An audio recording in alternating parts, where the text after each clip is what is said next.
पुणे श्रमिक पत्रकार संघाच्या वतीने पोलीस आयुक्त गुलाबराव पोळ यांच्याशी वार्तालाप कार्यक्रम आयोजित करण्यात आला होता। आयुक्त पोळ यांनी पुण्यात झालेल्या साखळी बॉम्बस्फोटांच्या पार्श्वभूमीवर साजऱ्या होत असलेल्या गणेशोत्सवाच्या अनुषंगाने पोलिसांनी केलेल्या तयारीची माहिती दिली। पोळ म्हणाले, पुणेकर सुसंस्कृत आहेत, त्यांना एखादी गोष्ट प्रेमाने सांगितली तर ते सकारात्मक प्रतिसाद देतात। त्यामुळे यंदाच्या गणेशोत्सवात कोणतीही बंधने घालणार नाही। प्रत्येक वेळी कायद्यावर बोट ठेवण्यापेक्षा सामंजस्याने तोडगा काढल्यास पोलीस आणि मंडळांच्या कार्यकर्त्यांमधील कटुता कमी होईल, असंही त्यांनी यावेळी नमूद केले। गेल्या वर्षी काही कारणांमुळे मंडळाचे कार्यकर्ते आणि पोलिसांमध्ये कटुता निर्माण झाली होती, अशी कबुलीही पोळ यांनी दिली। सार्वजनिक उत्सवांवर निर्बंध घालून चालणार नाही। निर्बंध किंवा बंधने घालण्यापेक्षा व्यवहार्य तोडगा काढणे गरजेचे आहे। पुण्यात NGOची संख्या खूप आहे। जर काही चुकले तर प्रसार माध्यमे पोलिसांवर टीकेची झोड उठवतात, असेही त्यांनी यावेळी सांगितले। पुढे ते म्हणाले, गेल्या वर्षी विसर्जन मिरवणूक 27 तासात संपली। यंदाच्या वर्षी पोलिसांनी उत्सवावर कोणतीही बंधने घालण्याची भूमिका घेतलेली नाही। बंधने घातली तर ती तोडली जातात, त्यामुळे कटुता निर्माण होते। प्रत्येक वेळी बंधनांचा दंडुका उगारण्याची गरज नाही। कार्यकर्त्यांच्या सकारात्मक प्रतिसादावर यंदाचा गणेशोत्सव शांततेत पार पडेल। गेल्या वर्षीपेक्षा यंदा विसर्जन मिरवणुकीला कमी वेळ लागेल। उत्सवाच्या काळात होणारी गर्दी आणि वाहतुकीचे नियोजन करण्याचे आव्हान पोलिसांसमोर आहे। गेल्या काही दिवसांपासून पोलिसांनी विविध मंडळांच्या कार्यकर्त्यांशी संवाद साधला आहे। मानाच्या मंडळातील पदाधिकाऱ्यांना विशेष पोलीस अधिकारी पदाचा दर्जा दिला जाणार आहे। महाविद्यालयीन विद्यार्थ्यांना बंदोबस्तासाठी प्रशिक्षण दिले गेले आहे। उत्सवाच्या कालावधीत 5000 विद्यार्थी पोलीस मित्र म्हणून काम करणार आहेत। सुरक्षेच्या दृष्टीने सर्व पावले उचलण्यात आली असल्याचे पोलीस आयुक्त पोळ यांनी यावेळी सांगितले। उत्सव म्हटल्यानंतर गर्दी हा मोठा घटक आहे गर्दीचा, आणि या गर्दीचं नियंत्रण करणं, त्याचबरोबर वाहतुकीचं नियंत्रण करणं हे पोलिसांसमोरील मोठं आव्हान या गणेशोत्सवामध्ये असतं। याकरता बऱ्याचशाच ठिकाणी वाहतुकी संदर्भात निर्बंध घातले जातात। ठराविक ठिकाणी वाहनांची पार्किंग व्यवस्था करावी लागते। बऱ्याच ठिकाणी एक दिशा मार्ग करावे लागतात। तर या संदर्भात वाहतूक विभागाकडून योग्य ते आखणी केलेली आहे, आणि आवश्यकतेनुसार त्या महत्त्वाच्या ठिकाणी अधिकारी कर्मचारी देखील नियुक्त केले जाणार आहेत। गणेशोत्सवामध्ये पहिल्या दिवसापासून अगदी विसर्जनापर्यंत मोठ्या प्रमाणात गर्दी होते। विशेषतः संपूर्ण जिल्ह्यातून, राज्यातून, राज्याबाहेरून आणि काही परदेशी पर्यटक देखील या गणेशोत्सवात भाग घेण्याकरता येतात। वेगवेगळे देखावे पाहण्याकरता येतात, महत्त्वाच्या गणपतीच्या दर्शनाला येतात। त्यावेळी गर्दीवरती नियंत्रण ठेवणं, किंवा अशा वेळी काही गुन्हे देखील होतात, जसे पिक पॉकेटिंग होतं किंवा कुठं बॅग लिफ्टिंग होतं, त्याची खबरदारी घेणं। काही ठिकाणी गर्दीच्या वेळेस लहान मुलं देखील चुकतात। चुकलेली मुलं संबंधित पालकाकडे मिळवून पोच करणं हे देखील अतिशय महत्त्वाचं काम असतं। याशिवाय कुठे काही गुन्हा घडू नये, मग धक्का लागण्यावरून देखील मारामारी होते, बाचाबाची होते, त्यामधून देखील समस्या निर्माण होतात। तर या सर्व गोष्टीची खबरदारी घेण्याकरता आपण सर्व महत्त्वाचे गणपती मंडळं, सर्व महत्त्वाचे गर्दीचे ठिकाणं, सेन्सिटिव्ह पॉईंट या ठिकाणी फिक्स पॉईंट गणपतीमध्ये नेमले जाणार आहेत। त्याशिवाय पेट्रोलिंग चालू ठेवतो आपण, कारण गर्दी एवढी असते, त्यामुळे ही पायी गस्त ठेवणं आवश्यक असतं। म्हणजे रस्त्यामध्ये कुठे काही अडचण वगैरे आहे का, त्याची माहिती देखील आमच्या अधिकारी कर्मचाऱ्याला मिळते, आणि आवश्यकतेनुसार नागरिकांना मदत करता येते। अलीकडं उत्सवाचं स्वरूप देखील बदललेलं आहे, आणि गुन्हेगारीचं स्वरूप बदललेलं आहे। बॉम्बस्फोटसारख्या घटना देखील या शहरामध्ये 2 वेळा झालेल्या आहेत। त्यामुळे विशेष खबरदारी घेणं आवश्यक आहे, आणि पोलीस यंत्रणा फक्त सतर्क राहून हा प्रश्न सुटू शकत नाही। म्हणून समाजातील वेगवेगळ्या घटकांना यामध्ये सहभागी करून घेणं, या गणपती उत्सवामध्ये पोलिसासमोर किंवा नागरिकांना कोणत्या समस्येला तोंड द्यावं लागणार आहे, याबद्दल सर्वांना जाणीव करून देणं, या दृष्टीनं आम्ही गेले 1.5-2 महिन्यापासूनच समाजातील वेगवेगळ्या घटकाशी संपर्क साधून प्रबोधन सुरू केलेलं आहे। त्यामध्ये आपल्या शहरातील हायस्कूलमधील विद्यार्थी आहेत, शिक्षक आहेत, कॉलेजमधील विद्यार्थी आहेत, प्राध्यापक आहेत, प्रिन्सिपल्स आहेत, या सर्वांशी संपर्क आहे। त्यांनी कोणत्या प्रकारची खबरदारी घेतली पाहिजे याबद्दल देखील आम्ही त्यांना हँडबिल वाटलेले आहेत। त्यांच्या कॉलेजमध्ये जाऊन आमच्या BDDच्या टीमनी बॉम्ब कसे शोधले जातात आणि त्याचं डिस्पोजल कसं केलं जातं याबद्दल प्रात्यक्षिकं दाखवलेली आहेत। आमच्या अधिकाऱ्यांनी वेगवेगळ्या महाविद्यालयामध्ये जाऊन विद्यार्थ्यांना प्राध्यापकांना लेक्चर्स देऊन कोणत्या प्रकारची खबरदारी घ्यायला पाहिजे याबद्दल देखील त्यांच्यामध्ये जागृती केलेली आहे. पुणे पोलीस दलाने एक बॉम्बस्फोटच्या संदर्भात 10 मिनिटाची एक टेलिफिल्म केलेली आहे. ती टेलिफिल्मची कॉपी देखील आम्ही सर्व महाविद्यालय हायस्कूलमध्ये पुरवलेली आहे. काही महाविद्यालयामध्ये तर आमच्या अधिकाऱ्यांनीच प्रोजेक्टवरती ती विद्यार्थ्यांना आणि प्राध्यापकांना दाखवलेली आहे. त्याच्यातून काही गोष्टी शिकण्यासारख्या आहेत, त्याबद्दल त्यांच्यामध्ये जागृती करण्यात आलेली आहे. हीच फिल्म आम्ही हे जे लोकल केबल नेटवर्क आहे त्याच्या माध्यमातून लोकांच्या करता सुद्धा दाखवण्याची सोय केलेली आहे आणि ती दाखवली जात आहे. सिनेमा थिएटरमध्ये स्लाईडच्या माध्यमातून देखील या संदर्भात आम्ही जनजागृती केलेली आहे. आपल्या शहरामध्ये वेगवेगळ्या चौकामध्ये जे महत्त्वाची लोकेशन्स आहेत त्या ठिकाणी देखील आम्ही फ्लेक्स आणि नोटीस बोर्ड तयार केलेले आहेत. सर्वसामान्य गुन्हेगारीच्या संदर्भात काय खबरदारी घेतली पाहिजे आणि इतर गोष्टीसुद्धा, म्हणजे ते ज्येष्ठ नागरिकांसंदर्भात असेल, वाहतुकीबद्दल असेल, चोऱ्याबद्दल असेल, चेन स्नॅचिंगबद्दल असेल, त्याच्या सूचना देणारं फलक देखील मोठ्या प्रमाणात लावलेले आहेत. आणि बॉम्बस्फोट होऊ नये म्हणून काय खबरदारी घ्यायची याचे फ्लेक्स देखील वेगवेगळ्या ठिकाणी संपूर्ण पोलीस आयुक्तालयामध्ये लावलेले आहेत. त्याच्या माध्यमातून सुद्धा जनजागृती चालू आहे. रेडिओ मिर्ची या चॅनलवरून देखील बॉम्बस्फोटाच्या संदर्भात काय खबरदारी घेतली पाहिजे याबद्दल देखील लोकांचं प्रबोधन करण्याचं काम चालू आहे. याशिवाय आम्ही शहरामध्ये जी गणेशोत्सव मंडळ आहेत त्यांच्या मीटिंग घेतलेल्या आहेत, त्या झोन वाईज घेतलेल्या आहेत सर्व पदाधिकाऱ्यांच्या, आणि कोणत्या प्रकारची खबरदारी घेतली पाहिजे, त्यांच्याकडून पोलिसांना कोणत्या प्रकारचं सहकार्य अपेक्षित आहे याबद्दल त्यांना मार्गदर्शन करण्यात आलेलं आहे. त्यांना देखील आमच्या डॉग आणि बॉम्ब डिटेक्शन डिस्पोजल स्क्वॉड मार्फत डेमॉन्स्ट्रेशन देण्यात आलेले आहे. शहरातील जे प्रतिष्ठित नागरिक आहेत, लोकप्रतिनिधी आहेत, शांतता मोहल्ला कमिटीचे सदस्य आहेत, त्यांच्या देखील मीटिंग घेऊन त्यांना देखील आम्ही सेन्सिटाईज केलं, मार्गदर्शन केलेलं आहे. आणि हे सर्व करत असताना आपण सर्व पत्रकार बंधू भगिनींनी देखील आमच्या उपक्रमाला अतिशय मोठ्या प्रमाणात प्रसिद्धी दिली आहे आणि या माध्यमातून देखील हा संदेश सर्व नागरिकांपर्यंत पोहोचलेला आहे.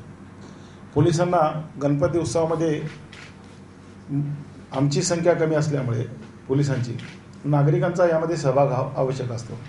म्हणून आम्ही विद्यापीठाशी संपर्क साधला, माननीय कुलगुरूंना विनंती केली आणि त्यांनी तात्काळ NSSच्या विद्यार्थी-विद्यार्थिनींची मदत देखील आम्हाला दिली. दररोज साधारणपणे 500 विद्यार्थी-विद्यार्थिनींचा प्रशिक्षण आम्ही आमच्या पोलीस मुख्यालय शिवाजीनगर या ठिकाणी 10 दिवस राबवलं आणि त्याच्यातून जवळपास 5000 विद्यार्थ्यांना आम्ही प्रशिक्षण दिलं. त्यामध्ये वेगवेगळ्या विषयावरचे तज्ज्ञ, सिव्हिल डिफेन्सचे अधिकारी, आपत्तीच्या वेळी कोणत्या प्रकारची खबरदारी घ्यायची, अपघात झाला तर कशी जखमीला मदत करायची, गर्दीवरती नियंत्रण कसं घ्यायचं, फर्स्ट एड कसं द्यायचं, आग लागली तर कशा प्रकारची मदत करायची, अशा प्रकारची प्रात्यक्षिका आणि मार्गदर्शन त्यांनी केलं.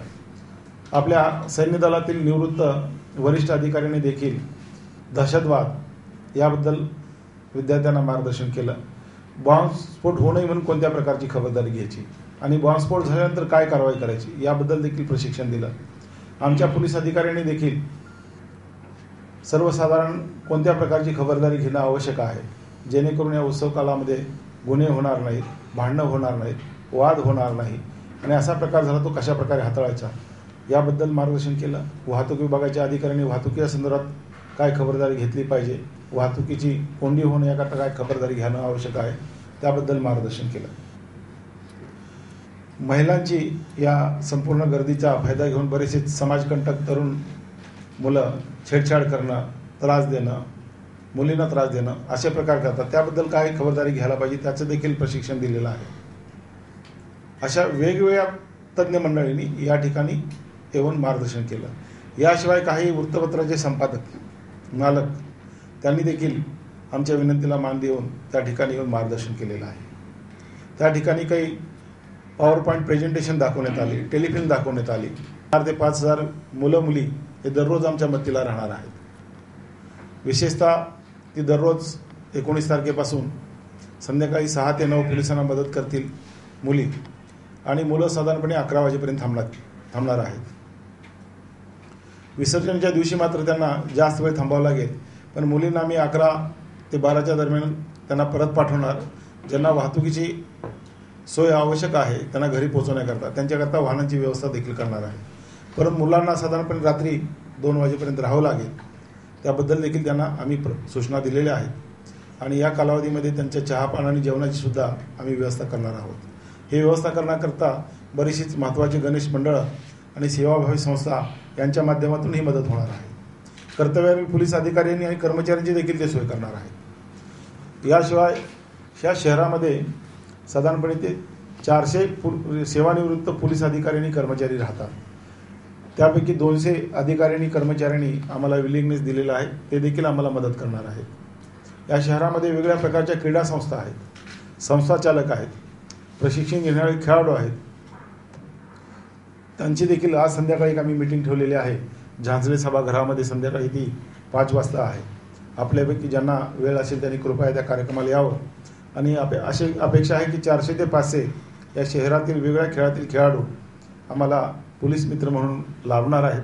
त्यांचा देखील आपण या उत्सवामध्ये सहभाग करून घेणार आहोत। आमचे इन्स्पेक्टर बर्गे पाठीमागे भेटलेले आहेत। NCच्या ग्रुप कमांडरशी आम्ही संपर्क साधलेला आहे आणि ते साधारण 2000 NCC कॅडेट्स मुलं मुली सिनियर डिव्हिजन म्हणजे कॉलेजमधील त्यांची देखील मदत मिळणार आहे। याशिवाय प्रत्येक गणपती मंडळातील जे पदाधिकारी आहेत, कुठे 10 असतील, कुठे 12 असतील, 15 असतील, त्यांना देखील आम्ही आमचे सहकारी म्हणून या उत्सवामध्ये विशेषतः विसर्जनाच्या मिरवणुकीमध्ये सहभागी करून घेणार आहोत।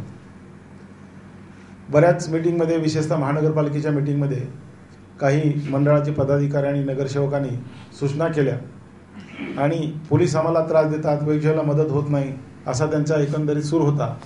म्हणून मी निर्णय घेतला की आपल्या मुंबई पोलीस ॲक्टमध्ये पोलीस कमिशनरला विशेष पोलीस अधिकारी नेमण्याचे अधिकार आहेत। तर मी त्या ठिकाणी जाहीर करून टाकलं, प्रत्येक मंडळातील 2 ते 5 पदाधिकाऱ्यांनाच आम्ही पोलीस अधिकारी म्हणून नेमणार आणि नगरसेवक जे जे इच्छुक आहेत, एखादी वयस्कर असेल तर आपण करू शकत नाही, पण ज्यांची इच्छा आहे अशा सर्व नगरसेवकांना विशेष पोलीस अधिकारी म्हणून नेमणार। तर त्यांची देखील आपण नेमणूक करणार आहोत आणि हा निर्णय झाल्यानंतर लोकांच्या तक्रारीमधील धार बरीच कमी झाली, कारण त्यांचा प्रश्न त्यांनी सोडवायचा आहे। त्यांना काय अडचण आली तर आम्ही मार्गदर्शक म्हणून तुमच्यासारखे त्यांच्याबरोबर राहणार आहोत। आम्ही त्यांना देखील विनंती केलेली आहे की हे प्रश्न तुम्ही सोडवा, आम्ही तुमच्या मदतीला आहोत। तुमच्याकडून सुटला नाही तर आम्हाला सांगा, मग आम्ही त्यात सहभागी होतो। त्यामुळं एकदम खेळीवेळेचं वातावरण झालेलं आहे।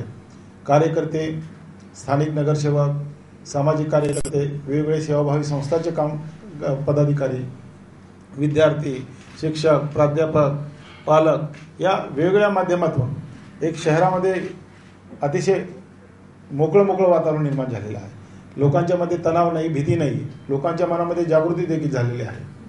1 ऑगस्टला बॉम्बस्फोट झाल्यानंतर आमच्याकडे 8-10 वेळा कुठे बेवारस वस्तू ठेवलेली आहे म्हणून कंट्रोलला कळवलं, पोलिसांना कळवलं, आपले अधिकारी कर्मचारी तात्काळ घटनास्थळी गेले, BDDS आणि डॉग स्क्वॉडच्या माध्यमातून तपासणी केली, परंतु त्यामध्ये हे सर्व कॉल जे होते ते कुणाची बॅग विसरली होती, कुणाची बॅग चोरीला गेली होती, त्यात कागदपत्र होते ऑफिसचे, अशा वस्तू त्या मिळाल्या।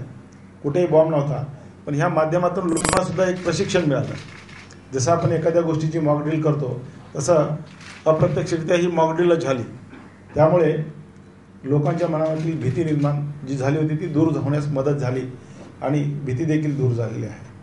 हे सर्व करत असताना आम्ही आमच्या अधिकारी कर्मचाऱ्यांना देखील कायदा सुव्यवस्थेचा प्रश्न निर्माण झाला तर तो कसा हाताळावा याबद्दलची एक ड्रिल असते, त्या ड्रिलचं देखील आमचं दररोज रिहर्सल पोलीस मुख्यालयात चालू आहे। पोलीस अधिकारी कर्मचाऱ्यांचे फायरिंग प्रॅक्टिस देखील चालू आहे। याशिवाय पोलिसांना ज्या गोष्टी आवश्यक असतात त्या बंदोबस्त करता ती सर्व साधनं उपलब्ध करून देणं, अगदी तंबूपासून लाठ्या देण्यापासून सर्व हत्यारदार, गोळा, गॅस याची देखील पूर्तता करण्यात आलेली आहे। आवश्यक असणारी वाहनं, पोलिसांच्या मदतीकरता आवश्यक असणारे होमगार्ड, SRP हे बाहेरून जे अधिकारी कर्मचारी मिळवावे लागतात त्याची देखील प्रक्रिया सुरू केलेली आहे, ते देखील आवश्यकतेप्रमाणे आपणास उपलब्ध होणार आहे। अशा प्रकारे संपूर्ण गणेशोत्सवाची तयारी केलेली आहे। या ठिकाणी CCTVचा मुद्दा उपस्थित केला होता। माननीय पोलीस आमच्या विनंतीला मान देऊन महानगरपालिकेचे आयुक्त पिंपरी चिंचवड आणि पुणे या दोघांनी ज्या रस्त्यावरून मिरवणुका जातात त्या रस्त्यावरील जे वेगवेगळे व्यापारी आहेत, बँका असतील, ज्वेलरी शॉप्स असतील, या सर्वांना त्यांनी सूचना केली होती आणि त्यानुसार जवळपास 1,500 कॅमेरे या विसर्जन मार्गावरील रस्त्यावरती, विशेषतः ह्या इस्टॅब्लिशमेंटच्या बाहेरच्या बाजूला, जेणेकरून ह्या विसर्जन मार्गावरती पूर्णपणे लक्ष राहील ह्या कॅमेऱ्याचं या प्रकारची व्यवस्था करण्यात आली आहे. महानगरपालिका देखील स्वतः जे महत्त्वाचे चौक आहेत, विसर्जनाची ठिकाणं आहेत, त्या ठिकाणी CCTV कॅमेरे बसवणार आहे. महत्त्वाच्या ठिकाणी ऑब्झर्वेशन टावर देखील केले जाणार आहेत.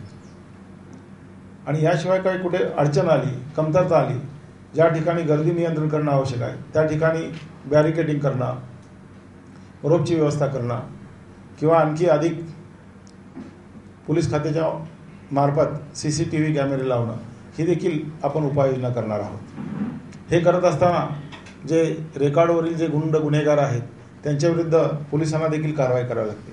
तर त्यांच्याविरुद्ध देखील प्रतिबंधक कारवाई करण्याचे काम चालू आहे. काही लोकांना नुकतंच तडीपार करण्यात आलेलं आहे. काही महत्त्वाच्या गुन्ह्यातील काही गुन्हेगारांना चांगल्या शिक्षा झालेल्या आहेत, ते देखील जेलमध्ये गेलेले आहेत. काही लोकांच्या विरुद्ध चॅप्टर केसप्रमाणे कारवाई केलेली आहे. काही लोकांना MCOCमध्ये स्थानबद्ध केलेलं आहे. MPDAमध्ये एक गुन्हेगार महत्त्वाच्या ठिकाणचा होता, त्याला देखील स्थानबद्ध केलेलं आहे. आणि गणपती विसर्जनाच्या अगोदर आपण काही लोकांना स्थानबद्ध करतो, त्याची देखील आम्ही तयारी करून टाकलेली आहे.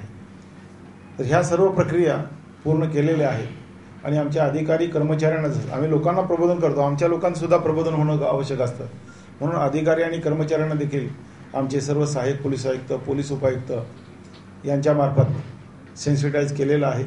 आज पण सकाळ संध्याकाळी त्यांच्याबद्दल सत्र आम्ही आयोजित केलेले आहेत. अशा सर्व प्रकारच्या उपाययोजना आणि प्रशिक्षण आपण या गणपती उत्सव शांततेत पार पाडण्याकरता केलेलं आहे. आणि मला खात्री आहे आपल्या सर्वांच्या सहकार्याने हा गणेशोत्सव अतिशय खेळीमेळीच्या वातावरणामध्ये आणि शांततेत पार पडेल.